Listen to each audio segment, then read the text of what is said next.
Првиот материјал за вечерва од сферата на здравството. Од понеделник, наредниот понеделник, компјутерскиот томограф повторно ќе влезе во системот Мој термин. Сервисерите веќе работат на отстранување на дефектот, односно сменување на старата со нова цевка, пошто кон крајот на неделата овој проблем конечно ќе биде решен. Од наредниот понеделник диагностичките прегледи на компјутерскиот томограф повторно ќе се најдат во системот Мој термин. Сервисерите веќе работат на отстранување на дефектот, односно смена на стара со нова цевка, пошто кон крајот на неделата овој проблем конечно ќе биде решен. Компјутерскиот томограф не работи речиси половина година, а како причина за долгиот период, директорите на болницата ги наведоа законските рамки, кои се пропишани при распишување на меѓународен тендер. Станува збор за сервисери кои што не се под нас, тоа се скопски фирми, не овластени тела кои што имаат низ цела Македонија машини, така да и тука беше до некаде и правната процедура која што требаше да се испочитува, Советот за јавни набавки, нели 58 дена чекање, жалби. Значи апсолутно една долга процедура, меѓутоа тоа беа законските рамки, тоа се нашите можности. Речиси половина година пациентите од истокот беа приморани за диагностички прегледи на компјутерски томограф да патуваат за Велес, Струмица или Скопје. Повторното ставање во функција на апаратот, кој болницата го доби во 2012 година, ќе чини 1.600.000 денари.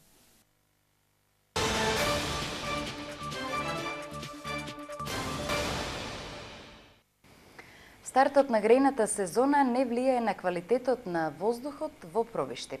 Мерните станици кои се поставени на две локации покажуваат дека пробиштипјани дишат чист воздух. Квалитетот на воздухот во градот Пробиштип и во близина на индустриската зона е на задоволително ниво и покрај тоа што почна грејната сезона. Мерните станици покажуваат присуство најмногу до 23 милиграми на метар кубен PM честички во воздухот, а дозволената граница е 50. Општина Пробиштип пред неколку месеци постави две мерни станици во центарот на градот и кај индустриската зона, каде што се наоѓаат фабриките. Резултатите од мерењето се објавуваат на веб страницата на општината. Резултатите веќе се објавуваат на веб страната на општина Пробиштип. Во моментот се објавуваат само од едната мерна станица, бидејќи другата мерна станица има некој проблем со пренесување на информациите преку интернет, меѓутоа очекуваме овие денови да биде надминат овој проблем, инаку ние ги користиме овие податоци, ги вадиме на USB и ги обработуваме и ги информираме граѓаните. До сега во нашата општина квалитетот на воздухот е на задоволително ниво, значи доста ниска е концентрацијата на PM честичките, многу пониска отколку максимално дозволената. Тоневски најави дека во 2017 година ќе се постави трета мерна станица, која ќе биде обезбедена од средствата од буџетот. Нова мерна станица покрај PM честичките во воздухот ќе се мерат и други материи кои што се штетни за здравието на луѓето, како што е присуство на сулфур и други штетни материи, така да постојано ќе имаме мониторинг на квалитетот на воздухот. Општина Пробиштип е првата општина во Источна Македонија која постави мерни станици годинава со цел граѓаните да бидат информирани за квалитетот на воздухот. Општина Штип ги продаде сите парцели за куќи на локацијата помеѓу населбите Дузлак и Баби. Се работи на изработка на урбанистичка документација за продажба на нови локации. Општина Штип минатата недела спроведе лицитација и на истата беше понудено градежно земјиште за продажба од последниот конкурс. Вредноста е околу 2 милиона денари. Од понудените 20 парцели продадени се 9, од кои 7 се однесуваат на парцели за индивидуални куќи во населба Дузлак и уште 2 парцели за индустрија. Со продажбата на 7 парцели за индивидуално домување на последните две лицитации продадени се и сите парцели за куќи, вкупно 53 на број, што беа предвидени на локацијата помеѓу населбата Дузлак и Баби. Вредноста на овие продажби кои што беа минатата недела околу 2 милиона денари. Исто така, Општина Штип работи и на изработка на урбанистичка документација за огласување на продажба на нови локации, вклучително и за продажба на парцели од проекти за млади брачни парови, но најверојатно истите ќе бидат објавени идната година со оглед на тоа што следуваат избори, заради кои привремено ќе бидат прекинати ваквите постапки.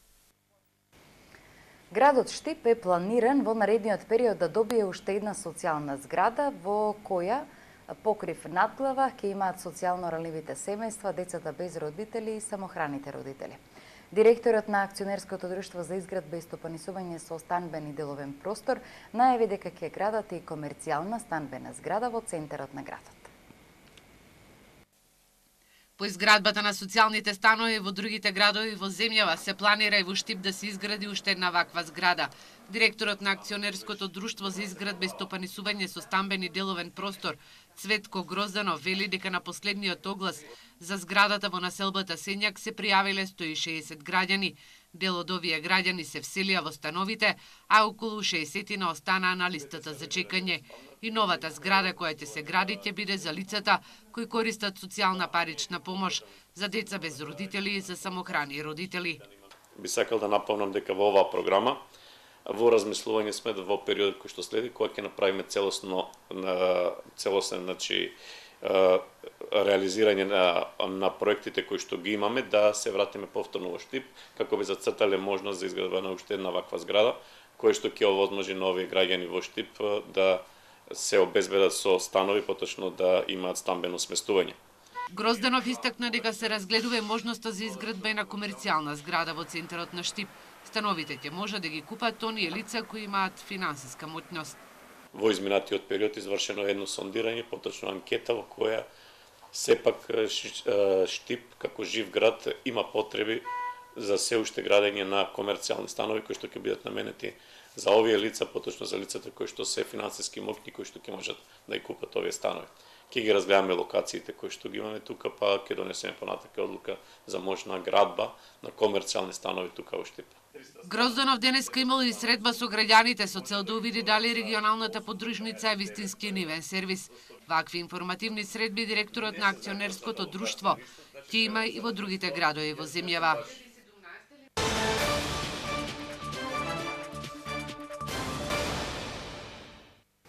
Колку штедиме и може ли со македонските плати нешто да се заштеди? А банкарите велат дека штипјани умеат да штедат, но порачуваат дека навиката се стекнува од најмала возраст.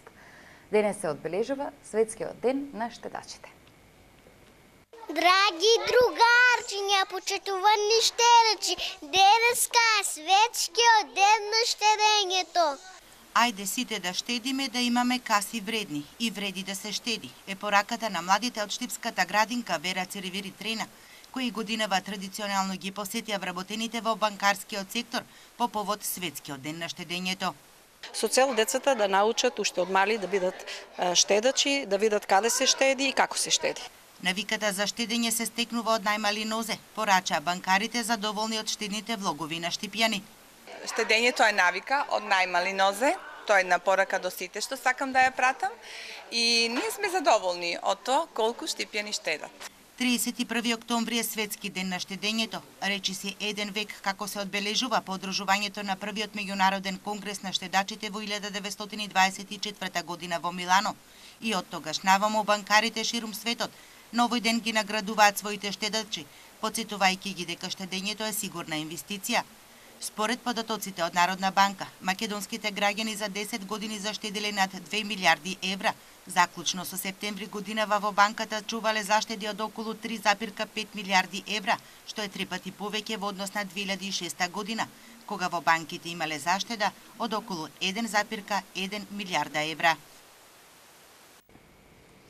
За само еден месец на неврологија во Штипската клиничка болница кај 26 лица лекарите диагностицирале мозочен удар. Бројот на пациенти кои побарале лекарска помош во дневната амбуланта е огромен, односно од 1 октомври до денес прегледани биле 890 лица.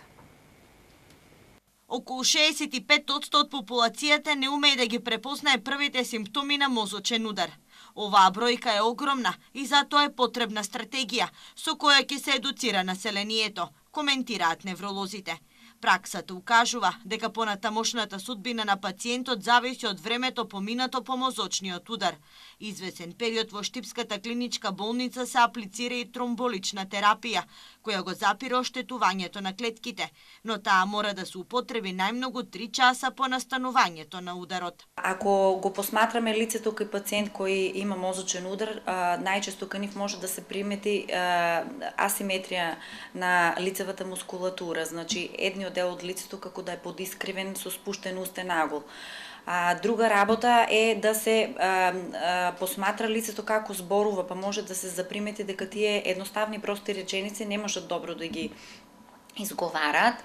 И трета работа е да се види дали двете страни од телото со едноставно подигање на рацете, да се види дали двете раце може да се држат на иста висина подолго време. Рехабилитацијата на пациентите со мозочен удар започнува уште на оделение. Физијатрите велат дека првите денови, односно првите 48 часа, се најважни во закрепнувањето на пациентот. Околу 50% од болните со мозочен удар стануваат физички, социјално или интелектуално ограничени. Па многу е важен периодот на рехабилитација. Голем дел од болните со мозочен удар имаат слабост, односно одземеност на едната страна од телото, а исто така голем дел од нив имаат и проблеми со говорот. Така да вклучувањето на луѓе од областа на логопедијата и вклучувањето на луѓе од областа на физијатријата, односно физикалната терапија, е еден од клучните фактори за понатамошното вертикализирање и подобро функционирање на болните кои што имаат мозочен удар заради секвелите кои што истиот ги предизвикува. Во државата околу 16.000 лица боледуваат од мозочен удар. Морталитетот на годишно ниво е 30, а процентот на инвалидност 50%. Општина Штип ќе реализира нови проекти за изградба на патишта во Лакавичкиот регион, исто така ќе се инвестира и во санирање на штетите предизвикани од поплавите. Општина Штип обезбеди неповратни средства во висина од 700.000 евра кои ќе бидат наменети за проекти во Лакавичкиот регион. Со овие средства ќе се изградат неколку патни правци, а планирано е и санирање на штетите од поплавите во 2015 година. Околу санирањето на штетите кои што се уште останаа од 2015 година е да се направи премин на реката Лакавица до селото Пукче, преку Лакавичка река, што реков, значи овој премин неколку пати беше уништен и неколку пати го реконструираше општина Штип со сопствени средства, но со овие средства ќе се обезбеди еден премин кој што ќе трае подолго, тоест ќе ги прифаќа сите оние води во Лакавичка река за време на поплавите. Значи со овој ќе се доврши патниот правец кој што за 1 километар не е завршен од селото Лакавица до селото Пукче, бидејќи пред минатата година се направи дел од овој патен правец, остануват уште овие 1000 метри. Исто така овде се во санација на делот оштетените места за време на поплавите од 2015 е патот до селото Балталија, кој што беше саниран со средства на општина Штип, но се уште има реконструкција која што треба да се изврши. Со овие проектни активности комплетно ќе биде решена инфраструктурната патна мрежа до сите села од Лакавичкиот регион, заедно со оние кои беа реализирани во периодот од 2013 до 2016 година. Овде исто така влегуваат и проекти за изградба на нови патишта, и тоа е на нов пат, изградба на нов пат од селото Сувограво до селото Танатарци, до селото Степанци, извинете, и од селото Горачино до селото Танатарци. Сакам да напоменам дека не го забравивме и Плачковичкиот регион, значи овде веќе заврши тендерската постапка за изградба на 3 километри од проектот за поврзување на селото Шашаварлија до селото Почивало и Кошево, значи сега ќе се изградат 3 километри до селото Кошево, а следната година во 2017 се планирани за доизградба на уште 5 километри нов асфалтен пат до селото Почивало. Исто така во фаза на изработка се и проекти за поврзување на два патни правци, тоа од селото Сушево до селото Добршани и од селото Софилари до селото Пенуш. За подсетување и тоа дека локалната самоуправа досега направи пат до Мантово, половина од патот за Пукче, но двата Пати се правеа и улици во село Лесковица, патот до село Суво Грло и Горачино, асфалтирани се и улиците во Селце, Драгоево, Пиперево, Долани и Љуботен. Ке се асфалтира паркинг просторот кај градската капела, патот и патеките кон старите и новите гробишта. Целата инвестиција општината ќе ја чини 85.000 евра. Ни изјави денес директорот на јавното предпријатие ИСАР. Активностите според планот треба да бидат завршени до крајот на годината. Општина Штип веќе распиша тендер заедно со јавното предпријатие ИСАР за асфалтирање на овој паркинг овде кај капелата, значи што не беше асфалтиран. Овде ќе се направи еден паркинг простор од асфалт и од лева и од напред и од позади на самата капела ќе имат значи два паркинга. Исто така сакам да најавам дека ќе се асфалтираат исто и патеките кои што водат кон стариот дел и новиот најновиот дел на гробиштата. Она што го направивме како мини стојалиште пред црквата ќе продолжи со пат и ќе се спои со долниот дел на гробиштата, а исто така и на долниот дел на гробиштата и таму ќе направиме еден паркинг и така да веќе и овие луѓе кои ќе доаѓаат кај своите најмили нема да газат кал. Сето ова ќе чини некаде околу 85.000 евра инвестиција на општина Штип и јавното предпријатие ИСАР. Тендерската поставка е веќе во тек, ако дозволи времето и ако се биде во ред до нова година, ова треба да биде реализирано.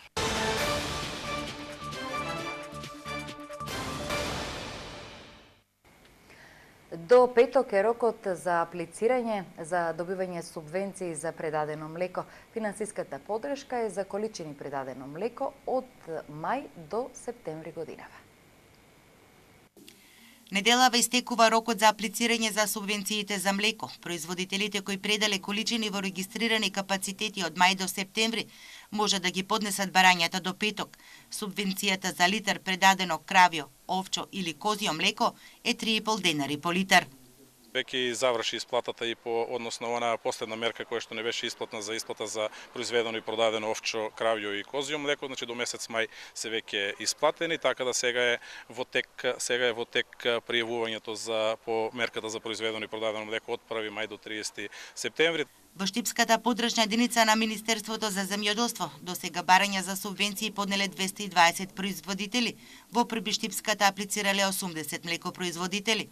Ова е последно аплицирање за оваа мерка. Следното е по нова година, како производителите ќе аплицираат со количините на произведено и предадено млеко во капацитети во последното тромесечје од годината.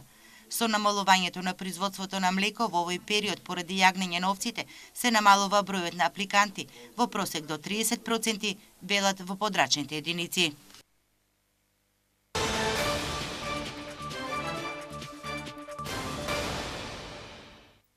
Сега наред се резултатите од изминатиот спортски викенд.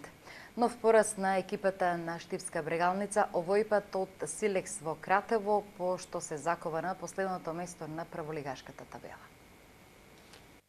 Во надпреварите во рамките од 12-тото коло на првата македонска фудбалска лига се постигнаа следните резултати. Пелистер Македонија Ѓорче Петров 1:0, Силекс брегалница 1:0, Ренова Работнички 1:1, Шкупи Шкендија 0:0 и Вардар Победа 2:1. Табела Вардар е прв со 28 бодови, второ место Шкендија со 21, трето место Работнички 20, на четвртото место Пелистер има 19, петто место Ренова со 18, шестото и седмото место го делат Шкупи и Силекс со по 14 бодови. 8 место Победа со 10 бодови, на 9-то место Македонија Ѓорче Петров има 9 и на последното 10-то место екипата на Брегалница со само 8 освоени бодови. Струмичка Беласица со нова 9-та поред победа на Истокот, а екипата на Берлик Конче по втор пат ни се појави на теренот, пошто е изфрлена од третата фудбалска лига Исток. Во надпреварите од 10-тото коло на третата фудбалска лига група Исток се постигнаа следните резултати. Овчеполе Плачковица 1:0, Беласица Каменица Саса 2:1, Работник Ѓумалија Слог 1934 2:1, Конче Берлик Тиверија надпреварот не се одигра и е регистриран со службен резултат во корист на Тиверија 0:3. Брегалница Голак Напредок Здраве Радово 6:0, Рудар 1947 Малеш 1:0 и Василево Кит Го Пекчево 2:1. Табела Беласица е прва со максимални освоени 27 бодови. Второто и третото место го делат Овчеполи и Осогово со по 21 бод. Четврто место Плачковица 18. Петто и шесто место Каменица, Саса и Работик Ѓумале со по 16. На седмото место Кит Гопекчев има 15. Осмо место Тиверија со 14. Деветото, 10-то и 11-то место го делат Брегалница, Голак, Малеш и Василево со по 12 освоени бодови. На 12-то место екипата на Направо Здраве Радово со 9 освоени бодови, 13-то место Слога 1934 со 6, на 14-то место екипата на Рудар 1947 со 4 и последно 15-то место за екипата на Конче Бирлик без освоени бодови и кое што ќе напушти лигата. Екипата на Конче Бирлик на два пати во оваа полусезона не се појавува на теренот, пошто според правилата на Фудбалската федерација на Македонија се исфрла од третата лига Исток. До сегашните резултати остануваат да важат, а сите екипи кои до крајот на есенскиот дел ќе играат против Бирлик Конче, надпреварите ќе ги добиваат со службен резултат од 3:0. Во пролетниот дел тоа веќе нема да важи и екипите кои би требало да играат според распоредот со Бирлик Конче ќе бидат слободни. Пливачкиот клуб Челични од Штип се представи во одлично светло на меѓународниот пливачки митинг Немо Куп 2016 што се одржа во Скопје. Олимпискиот базен во Скопје беше окупиран од 468 пливачи од 34 клубови од Македонија, Косово, Албанија, Србија и Бугарија.